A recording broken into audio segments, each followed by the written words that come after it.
আসসালামু আলাইকুম, স্বাগত জানাচ্ছি নতুন আরেকটি ভিডিওতে জ্ঞানবাড়ির পক্ষ থেকে। আমরা আজকে দেখব ক্লাস 9 এর সমান্ত ধারা। এটা হচ্ছে ইংরেজি হচ্ছে অ্যারিথমেটিক সিরিজ। তো সমান্ত ধারা কি? আমি একটি ধারা লিখেছি 1 + 3 + 5 + 7 + 9 + 11 ... সমান্ত ধারা হচ্ছে যে পাশাপাশি যে দুইটি পদ থাকবে, এই যে দুইটি পদ থাকবে, এই দুইটি পদের পার্থক্য সবসময় কি হবে? সমান হবে। 3 থেকে যদি আমি 1 বাদ দিই 2 থাকে, 5 থেকে যদি 3 বাদ দিই 2 থাকবে, 7 থেকে 5 বাদ দিলে 2 থাকবে। তার মানে এটি একটি সমান্তর ধারা। তো সমান্তর ধারার সাধারণ পদ কিভাবে আমরা নির্ণয় করব সেটা একটু জানব। তো এখানে আমাদের এটা হচ্ছে কি প্রথম পদ, আর এখানে আমাদের অনেকগুলো পদ আছে, ঠিক আছে? তো এখান থেকে আমরা n তম পদ কিভাবে বের করব সেটা আমরা দেখব। n তম পদ কিভাবে বের করব সেটা আমরা দেখব।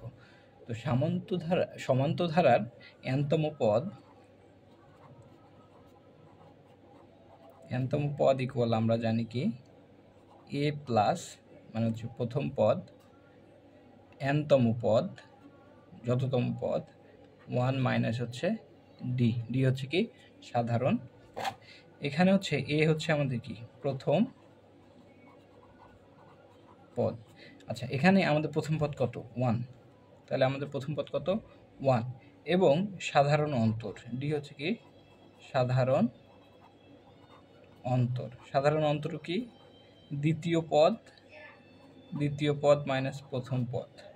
তার মানে এখানে আমাদের দ্বিতীয় পদ যদি আমরা 3 - 1 করি তাহলে এখানে আমাদের থাকতেছে 2। তো এখানে হচ্ছে কি সাধারণ অন্তর হচ্ছে 2। যদি আমরা এখন বলি যে এইটার 10তম পদ কত, 10তম পদ কত, মানে কত হবে আর কি, সংখ্যাটা কত হবে।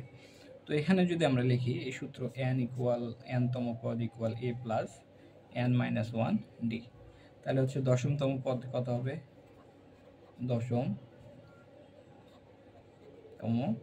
পদ 10তম পদ ইকুয়াল আমরা কি লিখতে পারি? প্রথম পদ কত আমাদের? এই যে সূত্র আমাদের a প্লাস n-1 d, যেহেতু এখানে 10ম পদ তাহলে আমরা কি প্রথম পদ কত লিখব? প্রথম পদ হচ্ছে 1 এবং কততম পদ আমাদের? 10ম, 10-1। আমাদের সাধারণ অন্তর কত বের করছি? 2। ওকে, তাহলে এটা যদি আমরা যোগ করি 1, 10 থেকে 1 বাদ দিলে হচ্ছে 9 × 2।